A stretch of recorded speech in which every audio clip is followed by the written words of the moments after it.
Hey guys, I'm so excited. I'm going to try some new activity I have never tried. Kickboxing.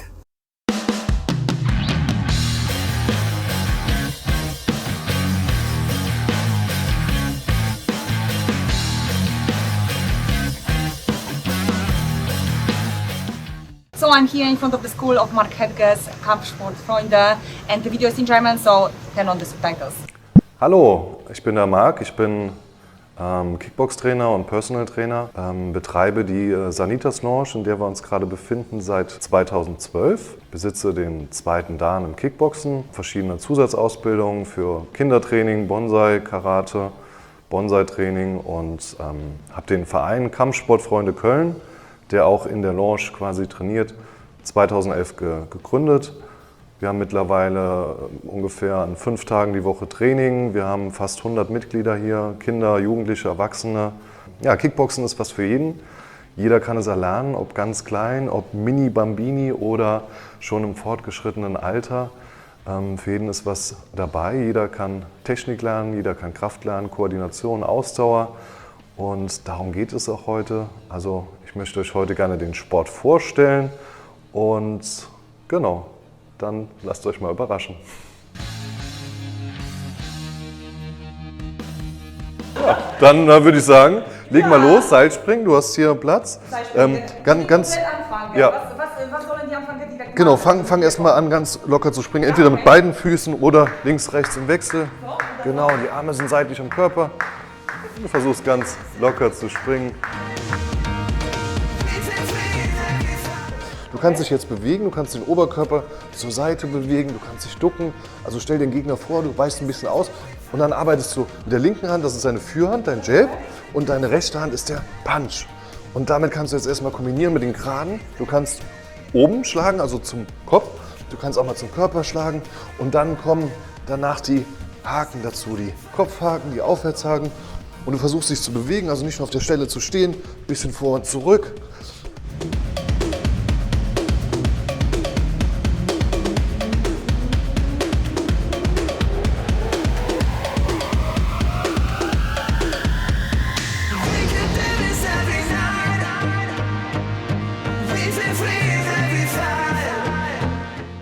The warm-up was already fun.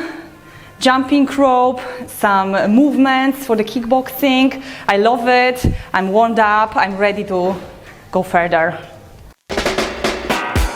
Okay, so Marc, ich habe sowas für meinen Mann genommen, Handschuhe und sowas für Schutz. Was braucht man dann für Anfang, als Anfänger? Was sollen wir dann das für sieht Ausrüstung? schon für den Anfang sieht das schon mal ganz gut aus. Ja, das du hier hast ein dann. paar Handschuhe und ein paar Schienbeinschützer. Ja. Im Endeffekt ist es ja so, dass das Kickboxen irgendwann nach Amerika rübergekommen ist, aus dem asiatischen Raum. Früher waren viele Soldaten quasi in Vietnam gewesen, in Korea gewesen, in Japan. Und die haben alle so Eindrücke aus den Kampfsportarten mitgebracht. Und in Amerika hat sich das Kickboxen dann quasi ausgebildet. Und die Amerikaner wollten sich auch immer mit den Asiaten messen. Und viele Kampfsportarten, ob das Karate oder Taekwondo ist, wird oft sehr traditionell gemacht. Mit Anzug und man läuft seine Bahn, seine Katas oder so. Aber die Amerikaner waren eher so an diesem Wettkampf interessiert und vor allem auch in dem Wettkampf zwischen den Asiaten, zum Beispiel zwischen den Japanern und zwischen den Amerikanern. Und man hat am Anfang, das Kickboxen war am Anfang wirklich mit ganz dünnen Handschuhen, sowas wie diese, das sind eigentlich Sandsack-Handschuhe, und man hat mit ganz dünnen Handschuhen gekämpft und nur mit Bandagen und Zahnschutz. Und dadurch gab es sehr viele Verletzungen. Ob das Nasenbrüche waren oder Ohrverletzungen und so weiter. Und dann hat man immer mehr Sachen mit reingebracht. Also angefangen zum Beispiel bei dem Schienbeinschutz, das ist wie vom Fußball, den kann man überziehen. Einfacher Schienbeinschutz. Dann gab es die ersten PU-Fußschützer, das sind jetzt schon weiterentwickelte, aber ganz einfache Fußschützer gab es Ende der 70er Jahre. Wir haben beim Wettkampf Handschuhe mit 10 Unzen, beim Sparring 16 Unzen, die sind ein bisschen dicker, also besser gedämpft. Und ich glaube, das ist eine der wichtigsten Innovationen, der Kopfschutz. Der schützt seitlich die Ohren, aber auch oben, wenn man einen Kick von oben ansetzt, zum Beispiel einen Axtkick, der ist oben geschützt, der ist an der Seite geschützt. Und die Verletzungen, gerade vom Trommelfell, sind drastisch nach unten gegangen. Für die Hände hat man noch Bandagen und klar für die Zähne Zahnschutz, der kostet 5 oder 6 Euro. Der ist wirklich super wichtig, weil die Zähne können sehr teuer werden, wenn sie dann mal rausfliegen. Oh, ja. Und ja, das sollte auch jeder Kickboxer in der Tasche haben. Ein Springseil, vielleicht mal für zu Hause oder im Urlaub. Oder auch, dass jeder sein eigenes Springseil hat. Und ich habe die ganze Zeit hier in der Hand einen Tennisball. Auch ein sehr wichtiges Tool, gerade um die Koordination ein bisschen zu verbessern oder die Beinarbeit.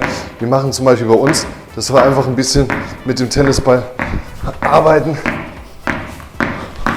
Oder vielleicht hier auf der Stelle. Oder auch mal versuchen, den Ball zu treffen, zu boxen. Also Tennisball ist auch ein wichtiges Tool. Das ist so die Ausrüstung. Ich denke mal, ja, eine Investition von, je nachdem welche Marke man nimmt, zwischen 150 und 250 Euro. Aber wenn man eine qualitativ hochwertige Ausrüstung hat, dann hat man da auch erstmal für 5 oder 6 Jahre Ruhe. Für einen super Anfänger reichen erstmal Handschuhe, um erstmal zu gucken, wie ist das Training. Das glaube ich dann erstmal nicht. Doch, das ist auch super, weil gerade so, wenn du anfängst mit Kicks oder sowas am Sandsack, sehr häufig passiert ist Fußverletzung. Also wie gesagt, das ist auch wichtig, dann ist man so ein bisschen geschützt. Schienbeine sind sehr empfindlich, Zehen sind nachher sehr empfindlich. Ist es richtig so? Ja. So rum, okay. Und das hier, ja? Und genau, Handschuhe. Genau. Ich habe immer Probleme mit zweiter. So, okay. Handschuhe hast du an. Okay, super. Okay, prima. Der erste Schritt.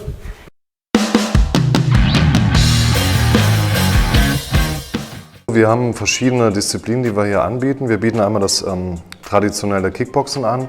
Dann haben wir eine Einheit in der Woche klassisches Boxen. Und wir haben auch Skyboxing. Skyboxing ist ein Training am Sandsack mit kurzem Aufwärmen, so wie eben Seilspringen, vielleicht 5 bis 10 Minuten. Seilspringen, Schattenboxen, ein paar Fitnessübungen. Und dann geht es eigentlich schon an die Sandsäcke und dann wird es auch intensiv. Also da wird so eine halbe bis 3/4 Stunde am Sandsack gearbeitet. Das ganze Training dauert eine Stunde. Das Kickbox-Training, das klassische Kickbox-Training dauert 90 Minuten. Also Aufwärmen ungefähr 10 Minuten, 10 Minuten dehnen, kurzes Vorbelasten, manchmal auch Sandsackübungen. Und dann sind oft Partnerübungen, Übungen an der Pratze, Übungen am Stoßkissen gibt es dann. Und später vielleicht auch noch mal ein bisschen Bauch- oder ein bisschen Fitnesstraining. Aber das Training dauert 1,5 Stunden. Da geht es dann auch mit Laufen los, Seilspringen, Fitnessübungen, Partnerübungen und wie gesagt 90 Minuten. Ist schon intensiv. Ist schon intensiv, ja, definitiv. Und da ist es aber auch so, dass im Endeffekt jeder einsteigen kann. Wir haben ja auch eine Frau, die ein bisschen Probleme mit der Luft, mit der Atmung hatte. Und sie hat dann zwischendurch auch immer Pausen gemacht. Also auch das ist möglich, dass man anfängt. Und jeder muss das selber für sich auch so ein bisschen entscheiden. Das versuche ich auch immer im Training oder gerade am Anfang auch nochmal zu betonen. Trainiere erstmal so, wie du kannst, dass du auch nicht über eine gewisse Leistungsgrenze hinausgehst. Und wenn du merkst, okay, jetzt geht gar nichts mehr, setz dich kurz hin, trink einen Schluck, mach in 1-2 Minuten nochmal weiter. Und nächstes Mal kannst du vielleicht anstatt einer halben Stunde 40 Minuten durchhalten und irgendwann kannst du das ganze Training durchhalten. Aber keiner muss hier 90 Minuten durchhalten, also jeder entscheidet das für sich selbst so ein bisschen. Und da ist jetzt auch keiner sauer, wenn einer mal eine Pause macht.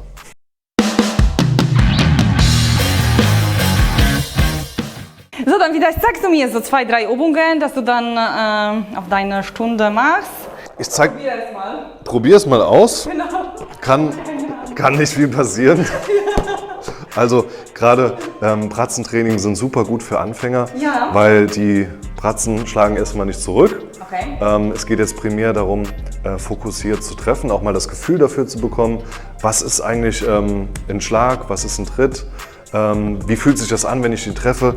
Und diese Pratzen haben eine relativ kleine Fläche, also nicht wie ein Sandsack oder so, da haut man einfach nur wild drauf. Oder die meisten Anfänger hauen einfach nur wild drauf und hier hat man schon ein Ziel. Beim Boxen erkläre ich dir kurz, so wie du eben gestanden hast, links vorne, genau, das wäre jetzt deine Kampfstellung.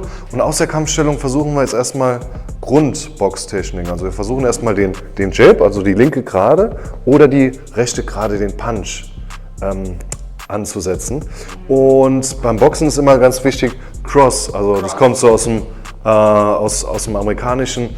Du schlägst über Kreuz, das bedeutet, du bringst auf die Schulter mit nach vorne, Schulter ein bisschen hochziehen, so dass du dich quasi auch hier, quasi genau, deine Schulter ist im Endeffekt auch deine Deckung. Ein ganz wichtiger Punkt ist oft hier das Kinn, die Kinnspitze, das ist ein K.O.-Punkt. Und wenn du so boxst, dann bist du offen, Deckung ist oben und du schützt dich quasi hier mit den Schultern. Genau. Wir versuchen aber erstmal ganz einfach, schlag erstmal eine linke gerade. Genau. Du kannst die ruhig schlagen, also musst du nicht tippen. Genau. Die kannst du auch zum Körper, schlag die mal zum Körper. Ja. Linke gerade zum Körper, schlag mal. Hier gegen. Also hier? Ja, okay. Genau.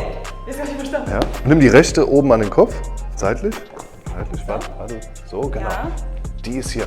Weil wenn jetzt jemand kommt und dann macht jetzt jemand zum Beispiel einen Roundhouse-Kick oder einen Haken, dann hast du die quasi an der Seite dran. Schlag nochmal die linke. Bam. Und das bleibt hier? Das bleibt hier an der Seite. Okay. Die rechte.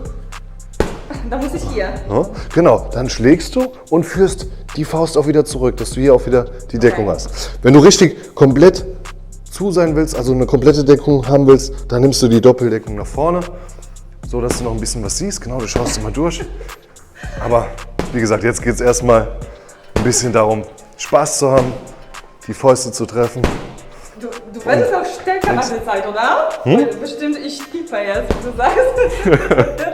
Links, rechts. Wird das dann besser nach der Zeit?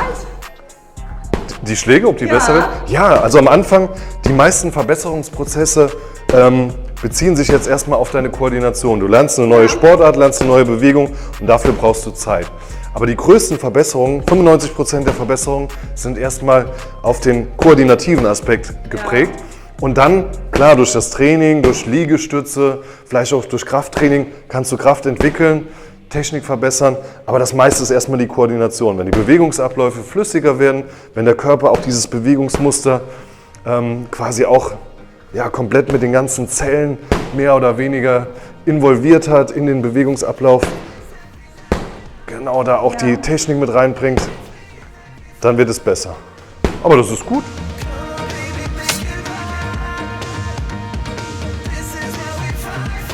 Der erste Schlag war ein bisschen weich gewesen, aber sie war auch noch ein bisschen, ich glaube, sie war noch etwas schüchtern gewesen. Also der erste Schlag war eher ein Antipsen, aber man hat gemerkt, von Schlag zu Schlag wurden die Schläge immer härter. Und von der Technik her hat sie schon richtig schön Cross geschlagen, also das war gut, war gut.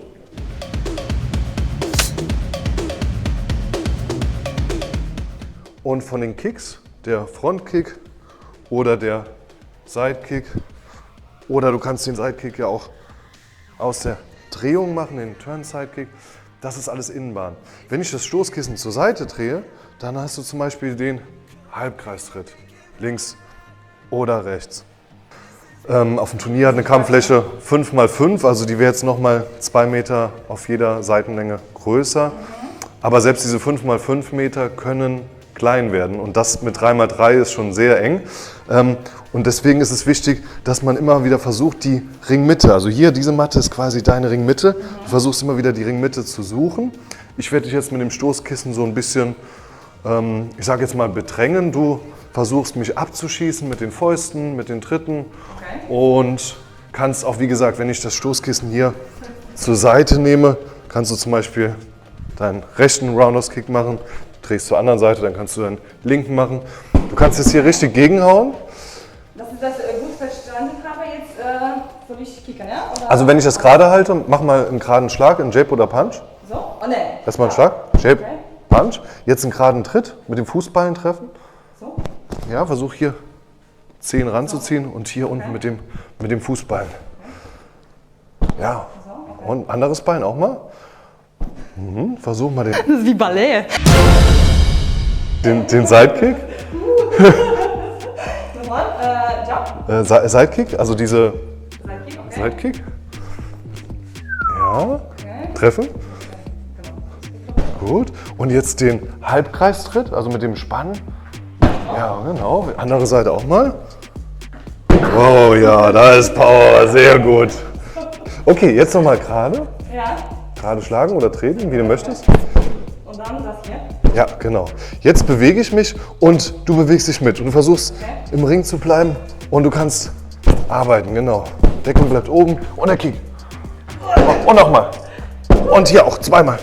1, 2 und boxen.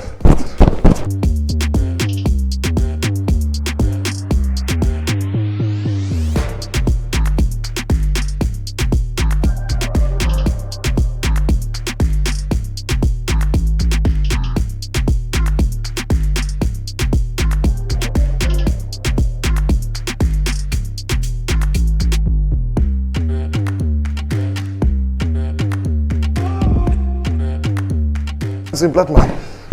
Ja, jetzt hat er dich in der Ecke. Wieder raus, wieder raus, wieder raus. Ja, super. Genau, schöne Beine. Super, gut. Deckung ist oben. Wo ist deine Deckung? Und der Kick. 4. Die letzten 1, 2, feste 3, 4. Und die andere Seite nochmal 4 Stück. Da hast du es geschafft. 1, 2, fester. Komm. 3, 4 und stopp. Gut. Das Stoßkissen. Ausdauer. Ausdauer. Ja. Krass. Und davon, je nachdem, machen wir dann auch manchmal 45 Sekunden Intervalle. So dann, was weiß ich, 4, 6 oder 8 Intervalle. Oder wir gehen dann auch am Ende vom Training nochmal hin, vielleicht nach den Partnerübungen oder nach dem Sparring, dass jeder Partner nochmal 2 oder 3 Runden, 2 Minuten mit dem Stoßkissen arbeiten muss. Und das Stoßkissen, das ist schon richtig intensiv, weil klar kann man mal ein bisschen fester auch gegenhauen. Man ist trotzdem in Bewegung, auch wieder nicht so statisch wie am Sandsack. Man hat ein etwas größeres Ziel als bei den Tatzen, als bei den Handpratzen. Und ja, hast du gemerkt, oder? Also so, man hat die Beine drin, man hat die Beinarbeit drin, man hat die Fauststöße drin und vor allem die Kicks. Die Kicks sind dann nachher so, Beine sind ja auch relativ große Muskeln, aber da merkst du richtig, wie dein Energielevel langsam runtergezogen wird bei den Kicks. Ja.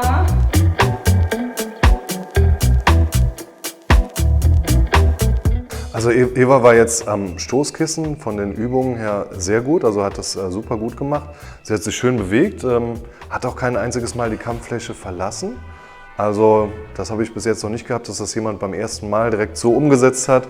Auch die Ringmitte gesucht, die Schläge waren gut gewesen, die Kicks, vor allem diese Halbkreistritte, die waren schon richtig kraftvoll, richtig intensiv gewesen.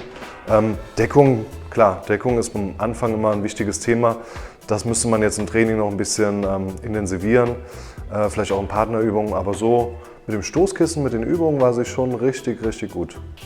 Okay, so this exercise was difficult. You need lots of power. You need coordination. You need lots of power. It's really fun. I'm with a huge smile on my face, but for sure I need to practice more if I want to continue. But it's great. It's great. Anyone can do it. Anyone can do it. If I can do it, anyone can do it. Danke, Marc. Danke für deine Zeit. Danke. Yeah, so if you liked it, remember to subscribe, like. You can find all the details about Marc under. So I will see you next time. I hope you had fun. Bye. Bye.